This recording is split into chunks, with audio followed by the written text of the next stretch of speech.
होगा कि इस लेक्चर में क्या है। तो जी हाँ, इस लेक्चर में आपका 100 मार्क्स है, आपका 100 मार्क्स है एसएसटी में। सिर्फ आप मुझे 15 मिनट रोज का दो और ये मेरा वादा है, ये मेरा 15 इयर्स का एक्सपीरियंस है कि मैं आपको 100 में 100 मार्क्स एसएसटी में दिलाऊंगा। तो कहां? तो सीबीएसई 10th 2026-27 में। तो आइए, आज हमारा ये लेक्चर 2 है और हमारा चैप्टर वही है, नेशनलिज्म इन यूरोप। तो आइए इसमें देखते हैं लेक्चर 2 में कि the French revolution and the idea of nation. आपका एनसीईआरटी का बिल्कुल यही टॉपिक है कि the French revolution and the idea of nation. तो इसमें कहता है कि ये रिवोल्यूशन प्रोक्लेम्ड का मतलब क्या होता है कि घोषणा करना है ना, किसी चीज को घोषणा करना। तो ये जो रिवोल्यूशन है, फ्रेंच रिवोल्यूशन, ये क्या प्रोक्लेम करता है? The people would constitute the nation. तो कहते हैं इसमें कि अगर सवाल यह आता है कि जब आप रिवोल्यूशन में लोगों को जोड़ना चाहते हो तो आखिर कोई आदमी रिवोल्यूशन में क्यों जुड़ेगा, सवाल तो ये उठता है। तो इसके पीछे रीजन है। तो इस रिवोल्यूशन ने कहा कि यहां पर जब देश आजाद होगा, दैट मींस कि मोनार्क से हटेगा और डेमोक्रेटिक नेशन बनेगा, तो उस कंडीशन में कि नेशन कैसा होगा, उसको किस तरीके से बनाया जाएगा, यह डिसीजन वहां के पीपल लेंगे और साथ ही साथ शेप इट्स डेस्टिनी। और आगे फ्यूचर में फ्रांस कैसा होगा, कैसी व्यवस्था होगी, गवर्नमेंट सिस्टम कैसा होगा, लॉ एंड ऑर्डर कैसा होगा, ये सारा डिसीजन कौन लेगा? तो फ्रेंच पीपल लेंगे। तो इस बात को कह करके फ्रेंच रिवॉल्यूशन में लोगों को जोड़ा गया था। अगला है कि मैंने देखा है कि जब बोर्ड सवाल बनाता है तो बच्चों को दिक्कत आती है, इसलिए मैंने टॉपिक को भी आपका बना रखा है क्वेश्चन के टाइप में, जिससे कि आपको कहीं कोई दिक्कत नहीं, एकदम देसी लगेगा और आप एग्जाम में जाकर के लिखोगे और आपको 100 आउट ऑफ 100 मार्क्स मिलेगा। अब तक यही हुआ है, हमारे सारे बच्चों को आता है। How to spread collective belonging and nationalism among the people of France. आपसे एग्जाम में क्या पूछ सकता है कि how to spread collective belonging during the French revolution, how to spread nationalism amongst the people during the French revolution. तो भाई मेरे ये दो क्वेश्चंस हैं और आप इसको फोड़ दोगे, फोड़ के टुकड़ा टुकड़ा कर दोगे। आप देखो मैंने क्या लिखा एकदम आंसर टाइप में, इट कैन बी थ्रू, ये किसके थ्रू पॉसिबल हो पाया है कलेक्टिव बिलोंगिंग और नेशनलिज्म अमंग्स द पीपल को स्प्रेड करना। तो आइए देखते हैं। तो पहला पॉइंट है हमारा the idea of la patrie, the idea of la patrie and the idea of le citoyen. तो दोनों का मतलब क्या होता है कि ला पैट्री का मतलब हुआ फादरलैंड, जैसे देखेंगे कि इंडिया को हम लोग क्या बोलते हैं? मदरलैंड बोलते हैं। और ले सिटियन का मतलब क्या हो गया? सिटीजन। ले सिटियन का मतलब क्या हो गया? सिटीजन। इसका मतलब क्या कह रहा है कि आपको थोड़ा सा 9th क्लास का याद होगा कि जो 90% जो एसेट था वो किसके पास था? नोबल और क्लर्जी के पास था। और मात्र जबकि इनका पॉपुलेशन की बात करें तो सिर्फ इसका 10% पॉपुलेशन था। तो इंटरेस्टिंग बात क्या था कि इसका उल्टा कर दीजिए। उल्टा क्या कर देना है कि बाकी जो 90% पॉपुलेशन था उसका बीच में एसेट कितना था? तो मात्र 10%। इसका मतलब कि 90% जो पीपल था ना वो किसमें गुजर रहा था? तो पॉवर्टी में। और उसका रीजन क्या था कि उस देश का जो प्रॉपर्टी था, एसेट था, उसका डिस्ट्रीब्यूशन सही तरीके से वहां के मोनार्क के द्वारा नहीं किया गया था। तो अब इस कंडीशन में ये क्या कह रहे हैं लोगों को? फ्रेंच रेवोल्यूशन के दौरान जो नेशनलिस्ट हैं, जो फ्रीडम फाइटर हैं, वो लोगों से कह रहे हैं कि अगर फ्रांस मोनार्क सिस्टम से हट के डेमोक्रेटिक होगा तो इस देश पे जितना भी प्रॉपर्टी है उस पे सभी लोगों का बराबर अधिकार होगा। जैसे एक फादर के प्रॉपर्टी पर सभी बच्चों का बराबर का अधिकार होता है, वैसे पूरे फ्रांस के प्रॉपर्टी पर वहां के सारे लोगों का, वहां के सारे सिटीजन्स का इक्वली राइट्स होगा। तो आइए, और new French flag was chosen. अब क्या था कि पहले जो फ्रेंच फ्लैग नहीं था बल्कि कौन सा फ्लैग था? तो मोनार्क, जो कि रॉयल स्टैंडर्ड को दिखाता था। इसका मतलब है कि पूरे फ्रांस के लोग अगर फ्रांस के किसी हिस्से में जाए तो उसको हमेशा यह रियलाइज होता था कि हम लोग किसी एक एब्सोल्यूट मोनार्क के अंदर में या डिस्पोटिक मोनार्क के अंदर में, रूल के अंडर में हम लोग यहां पर हैं। लेकिन अब एक ऐसे फ्रेंच फ्लैग चूज किया गया कि जो लोगों को यह बताएगा कि ये कंट्री आपका है और इस कंट्री को प्रोटेक्ट करना, इस कंट्री के सारे रिसोर्सेज पर राइट्स होना सबका बराबर है। तो दैट मींस जैसे आज इंडिया के आप किसी भी हिस्से में, आप किसी भी राज्य से क्यों ना बिलोंग करते हो, किसी भी स्टेट से क्यों ना हो, लेकिन अगर इंडिया के आप किसी भी हिस्से में जाइए तो वहां जब आप अपना नेशनल फ्लैग देखते हैं तो ये आपको हमेशा रियलाइज होता है कि ये कंट्री हमारा है और अपने आप को सेफ एंड सिक्योर, एम्पावर्ड महसूस करते हैं। जबकि वहां का कल्चर, लैंग्वेज काफी अलग होता है, इसके बावजूद भी आपको अपने कंट्री और अपने कंट्री नेशनलिस्ट होने पर, सिटीजन होने पर आपको गर्व महसूस होता है। तो वैसा ही कुछ था। स्टेट जनरल क्या था, जैसे हमारे देश में पार्लियामेंट है ना, तो उस समय में मोनार्क के समय का ये पार्लियामेंट था, तो इनका नाम इन लोगों ने बदल करके, क्योंकि ये जो रॉयल स्टैंडर्ड दिखाता था तो ये राजा को इंडिकेट करता था, जिसको रीनेम्ड किया गया नेशनल असेंबली। जो कि थोड़ा सा आप लोगों को याद आ रहा होगा कि क्या हुआ था कि लोगों ने टेनिस कोर्ट को ही नेशनल असेंबली बनाया था। नेशनलिज्म को स्प्रेड करने में जो अगला चीज यूज हुआ था वो क्या था कि a centralised administrative system was adopted brought.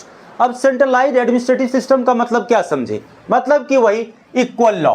एक लाइन में इसका मतलब क्या हो गया, इक्वल लॉज। क्योंकि आपको पहले पता होगा कि अगर 9th की चीजों को थोड़ा सा रिविजन करें कि जो नोबिलिटी था और जो क्लर्जी था उसको नो टैक्स, उनको टैक्स पे नहीं करना पड़ता था। ओनली जो थर्ड स्टेट के लोग थे उनको टैक्स पे करना पड़ता था।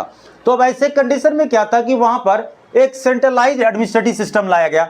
जैसे आपको पढ़ाया होगा आपके सर ने कि जो यूनियन लिस्ट, तो जैसे यूनियन लिस्ट आगे हम लोग सिविक्स में देखेंगे, तो सिंपल समझिए कि जैसे सेंट्रल गवर्नमेंट ने कोई लॉ बनाया तो वो लॉ भारत के हर एक हिस्से में हर एक पीपल के लिए एक जैसा इंप्लीमेंट होगा। मतलब कि वो लॉ किसी तरह से कोई भी डिस्क्रिमिनेट नहीं करेगा, चाहे भारत के किसी भी हिस्से में आप क्यों ना रहते हो। तो वैसा ही कुछ यहाँ पर भी था।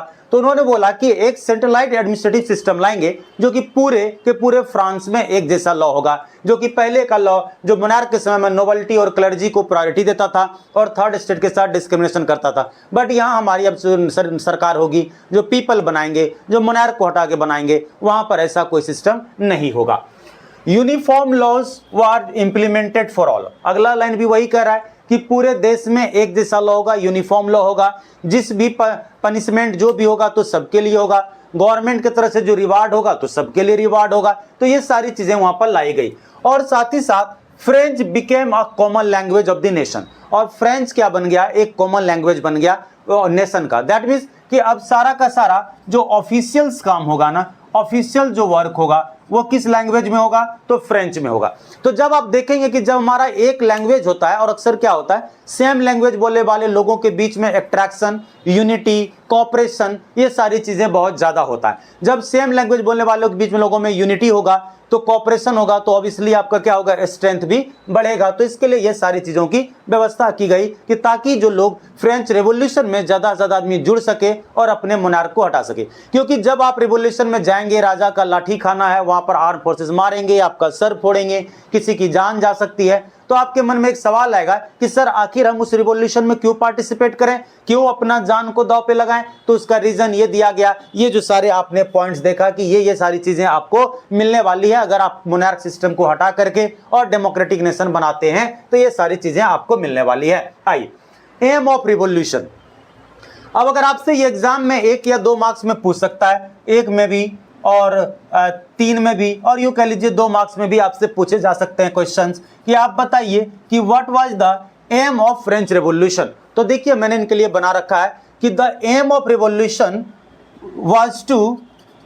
Was to liberate the people. People को क्या करना है, लिबरेट। लिबरेट का मतलब क्या होता है ना, आजाद करना, फ्री करना। लिबरेट का मतलब क्या होता है, फ्री करना। The people of Europe from despotism. Despotism का मतलब क्या होता है, जिसको कि अनकंट्रोल्ड बोलते हैं। आप क्या बोलते हैं इसको, अनकंट्रोल्ड। जो अनकंट्रोल वहां पर जो मोनार्क है उससे इन लोगों को क्या करना है, आजाद करना है। और help other people of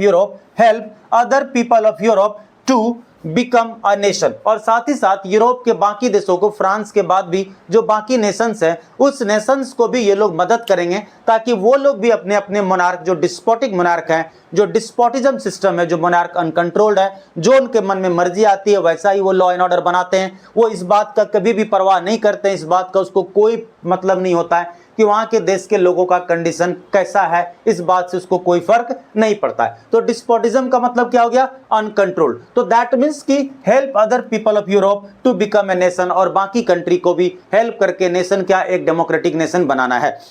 when aim of revolution reach the different cities of Europe. जब ये एम है, कौन सा एम, तो लिबरेट करना पीपल का, जो और किससे, तो डिस्पोटिक मोनार्क से। जब ये सारी चीजें सिटीज मतलब यूरोप के अलग अलग शहरों में ये इंफॉर्मेशन पहुंचा कि फ्रेंच रिवॉल्यूशन जो हो रहा है इसका ये पर्पस है, तो students, educated middle class began to setting up Jacobin club to make revolution successful. और धीरे धीरे क्या करने लगा कि एजुकेटेड जो लोग थे, स्टूडेंट्स थे, वो सब ने मिल करके जैकोबिन क्लब बनाना शुरू कर दिया। अब देखिए क्लब से क्या होता है कि जब आप किसी भी ऑर्गेनाइज्ड फोर्सेस से लड़ेंगे, जैसे मोनार्क होता है, एक ऑर्गेनाइज्ड फोर्सेस होता है, उसके एक इशारे पे सारे पुलिस फोर्सेस इकट्ठा हो जाएंगे, तो उस तरीके से हमारे पास भी एक ऑर्गेनाइजेशन होना चाहिए। मान के चलो कि आपको 10,000 लोगों से संपर्क है, लेकिन आपको तुरंत अभी कहीं पर रिवॉल्यूशन करना है, तो कैसे कर पाओगे? क्या 10,000 लोगों से आप कॉन्टैक्ट कर पाओगे? तो उसके लिए अगर एक ऑर्गेनाइजेशन होगा, जैसे आप किसी स्कूल्स में पढ़ते हैं, अगर वहां पर एक बार प्रिंसिपल अनाउंस कर दे कि कल क्लास ऑफ रहेगी, तो क्या इंडिविजुअल किसी स्टूडेंट को खबर करना होगा? तो नहीं, ऑर्गेनाइजेशन से यह फायदा होता है कि हम आसानी से लोगों को इकट्ठा कर सकते हैं और कहीं पर रिवॉल्यूशन कर सकते हैं। तो हम लोगों ने देखा था कि एम ऑफ रिवॉल्यूशन, तो एम ऑफ रिवॉल्यूशन में लोगों ने क्या देखा कि लोग क्या चाहते थे? Liberate the people from the despotic monarch. Monarch से, डिस्पोटिक मोनार्क से क्या करना था? हमें लिबरेट करना था। यहां तक ठीक है। अब आपको थोड़ा सा याद होगा, अगर वहां के बारे में कहा तो फ्रेंच रिवॉल्यूशन 9th क्लास का, अगर ये थोड़ा सा याद होगा तो यहां समझने में और भी ज्यादा आपको मजा आएगा। तो मजा क्या आएगा? देखेंगे कि रेन ऑफ टेरर आया था, उसके बाद डायरेक्टरी रूल आया था 9th में, आपने देखा होगा डायरेक्टरी रूल। अब उस डायरेक्टरी रूल में क्या प्रॉब्लम हुआ था कि यहां पर 2 सिस्टम बना दिया गया था, 1 and 2। अब क्या था कि कोई भी अगर लॉ पास करना था तो इनकी भी सहमति होनी चाहिए थी, इनकी, जैसे आज हमारे देश में लोकसभा और राज्यसभा, इन दोनों के बीच में कॉन्फ्लिक्ट होने लगा। तब क्या हुआ? Government unstable, people unstable. तो ऐसे कंडीशन में वहां पर जहां भी गवर्नमेंट और पीपल दोनों अनस्टेबल होते हैं, दैट मीन्स कि पीपल का भरोसा, जो ट्रस्ट है गवर्नमेंट के ऊपर नहीं होता है, तो वैसे कंडीशन में वो सबसे बेहतर कंडीशन होता है किसी भी डिक्टेटर के लिए कि उस कंट्री पे जाकर के रूल करना। और वैसा ही फ्रांस में हुआ। चलिए हमारा देखिए नेपोलियन को। और नेपोलियन ने क्या करा? फ्रांस में 1799 में ये एंट्री मारते हैं और 1815 तक यहां पर ये रूल करते हैं। तो ये कौन सा रूलर हुआ? तो ये डेमोक्रेटिक नहीं, बल्कि कैसा हो गया? ये डिक्टेटर हो गया। क्या हो गया? डिक्टेटरशिप। इसको क्या बोलता है? डिक्टेटरशिप। ठीक है, ये क्या हो गया? ओह सॉरी, स्पेलिंग गलत आ रहा है, डिक्टेटरशिप।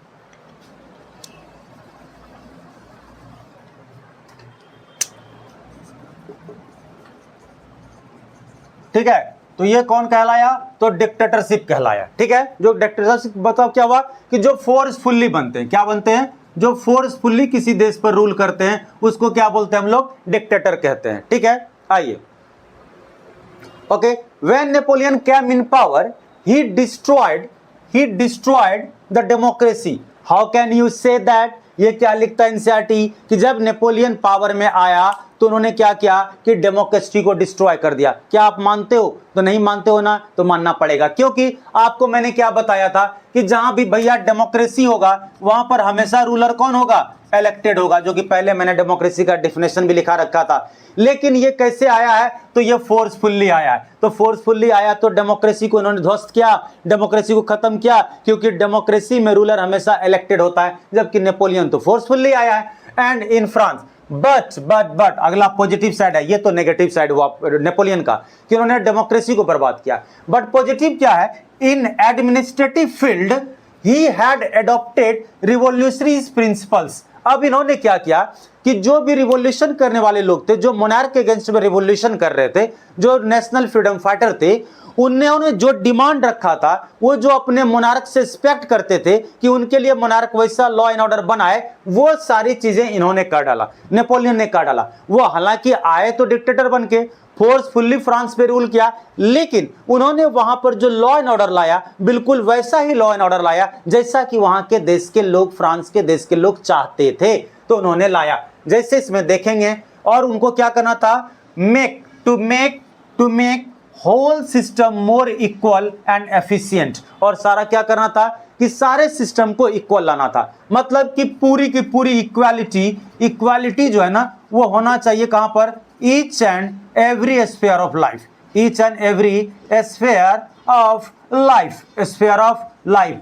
इन्होंने क्या किया कि पूरे each and every sphere of life में इक्वालिटी लाने का काम किया। और एफिशिएंट, दैट मीन्स की वर्क प्रॉपरली। और वो सिस्टम भी कैसा काम करेगा?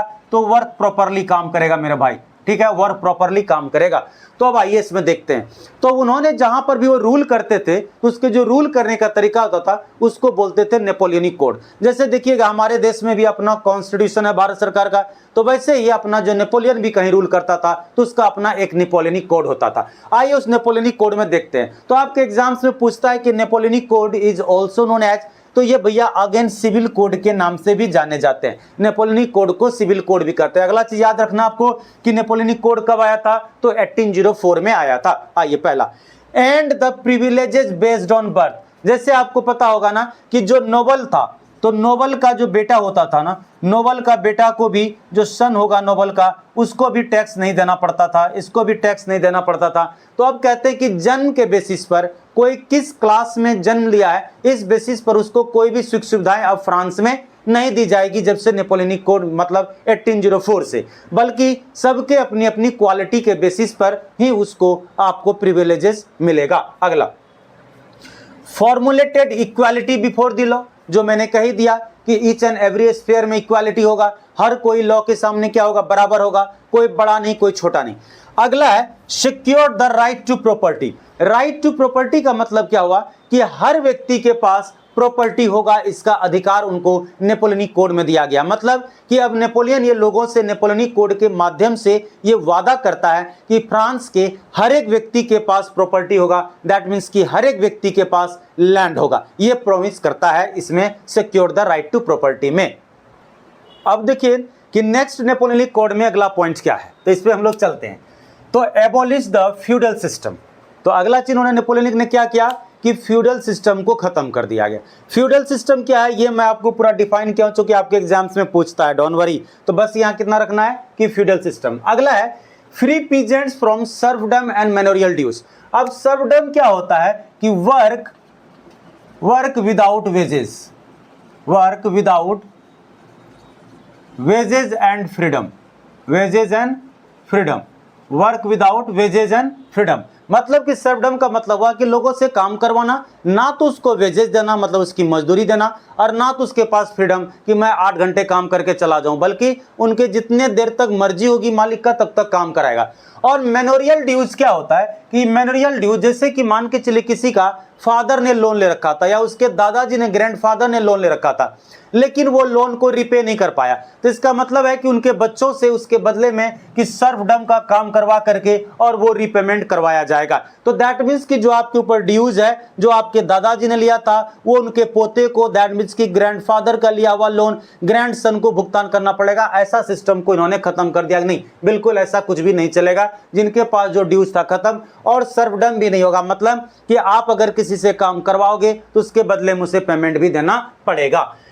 अगला, guild system was removed in the town. और टाउन में पहले क्या था कि गिल्ड सिस्टम था, मोनार्क के समय में गिल्ड सिस्टम था, और गिल्ड सिस्टम को भी टाउन से रिमूव कर दिया गया।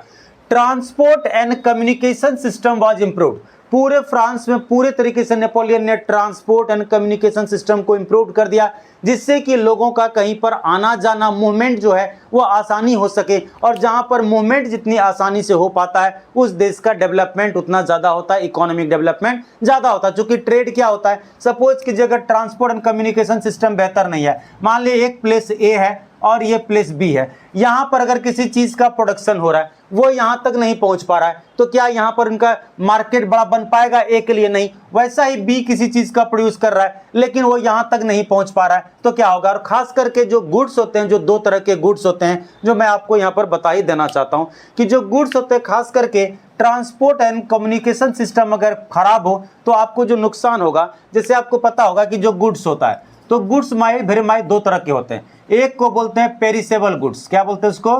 Perishable goods. और दूसरा को बोलते हैं ड्यूरेबल गुड्स।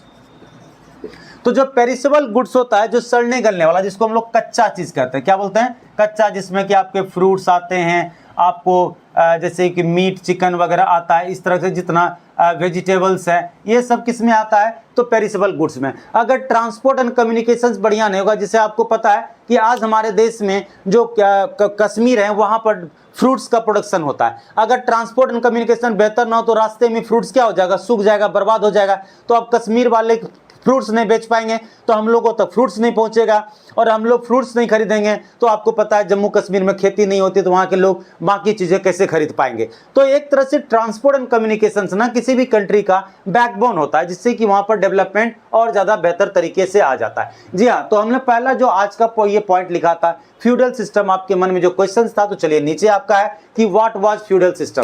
तो it was a system under which land was granted to the landlords in the return for the military and labor service। अब इसमें लैंड क्या होता था कि जमींदारों को लैंड दिया जाता था और उनको बोलता था कि राजा कि जब भी मुझे मिलिट्री का जरूरत होगा, जब भी मुझे लेबर का जरूरत होगा, कहीं पर मैं अगर कंस्ट्रक्शन करूं तो आपको उसके बदले में लेबर प्रोवाइड करवाना पड़ेगा। और लैंडलॉर्ड्स के पास लेबर का कमी होता नहीं था, क्योंकि ये लैंडलॉर्ड्स भी खुद से खेती नहीं करते थे, बल्कि ये देते थे जमीन किसको, रेंट्स पर। तो ये रेंट्स पर पीजेंट्स को जमीन देते थे। अब ये पीजेंट्स के पास कोई ऑप्शन होता नहीं था, वो लैंडलॉर्ड्स की जमीन पे काम करते तभी इसका जीवन चल पाता। तो ऐसे कंडीशन में ये जो लैंडलॉर्ड्स होते थे, जब भी राजा की तरफ से इनको आता था बुलावा कि आज हमें फलाने जगह लड़ने की जरूरत है, मिलिट्री चाहिए या कहीं पर लेबर चाहिए, कंस्ट्रक्शन का काम होता था, तो ये लैंडलॉर्ड्स उसको क्या करते थे, बदले में आपको वहां पर लेबर और मिलिट्री प्रोवाइड करवाने का काम करते थे, वो भी फ्री में। और ऐसे जो पीजेंट्स होते थे इनको बिल्कुल फ्री में ये सारे काम करना पड़ता था। ठीक है, अगला ये गिल्ड वर द, अब था अगला कि व्हाट वाज गिल्ड सिस्टम। ये भी क्वेश्चन आपसे पूछ सकते हैं, तो ये भी आपको 2 से 3 मार्क्स में आ सकते हैं। और ये भी जो क्वेश्चन है गिल्ड सिस्टम, ये भी 3 मार्क्स में आपके क्वेश्चन पूछे जा सकते हैं। तो guild were the association of producer. Guild क्या था कि एक प्रोड्यूसर का एसोसिएशन था, कई सारे प्रोड्यूसर ने मिलकर के अपना एसोसिएशन बना के रखा था, एक ग्रुप बना के, एक यूनियन बना के रखा था, जो क्या करता था, कंट्रोल ओवर प्रोडक्शन, कि किसी भी प्रोडक्ट का कितना प्रोडक्शन होगा ये यही लोग तय करते थे। उसके बाद आपके देश में, अगर आपके राज्य देश में दूसरे शहर में, अगर एक शहर है फ्रांस के अंदर और दूसरा कोई आकर के दूसरे शहर के लोग कोई भी प्रोडक्ट को प्रोड्यूस करना चाहते हैं उस शहर में, तो ये जो एसोसिएशन होता था ये तय करता था। फॉर एग्जांपल, जैसे मान ले कि ये मार्कर है, हम मार्कर बनाने का काम करते हैं, हम प्रोड्यूसर हैं और जा करके उस शहर में प्रोड्यूस करना है, तब वो तय करेगा उस शहर का एसोसिएशन कि मुझे कितना मार्कर को प्रोड्यूस करना है। जबकि ये किस चीज पर निर्भर होना चाहिए, डिमांड और सप्लाई पर, लेकिन ऐसा नहीं है, जैसा वो कहेंगे वैसा ही आपको करना है। अगला है रेगुलेटेड द प्राइस। अब इसका प्राइस आप कितना रखोगे ये आप तय नहीं कर सकते, तो कौन तय करेगा, तो ये जो एसोसिएशन था वो तय करेगा। Restricted the entry of traders, कौन सा ट्रेडर्स आकर के उनके शहर में ट्रेड कर सकते हैं, अपने सामान को बेच सकते हैं, ये भी तय ये लोग करेंगे। अगला allowed trade in a specific products, उसके बाद उस शहर में आप कौन सा प्रोडक्ट को ट्रेड करिएगा, कौन सा सामान बेच सकते हैं, उसके लिए भी परमिशन आपको यही लोग देते हैं, ये गिल्ड सिस्टम जो एसोसिएशन ऑफ प्रोड्यूसर था। तो इससे प्रॉब्लम क्या होता था कि गुड्स का मूवमेंट नहीं हो पाता था और कोई लोग जल्दी इस शहर में आकर के अपना गुड्स को बेचना या प्रोडक्शन करना भी नहीं चाहते थे, क्योंकि इसके पास किसी तरह का कोई फ्रीडम होता ही नहीं था। ठीक है, तो चलिए, आप लोग को वीडियो अच्छा लगता है तो आप अपने दोस्तों को जरूर शेयर करिएगा और साथ ही साथ हमारे चैनल को लाइक एंड सब्सक्राइब जरूर करें। Thank you very much, good day, bye bye.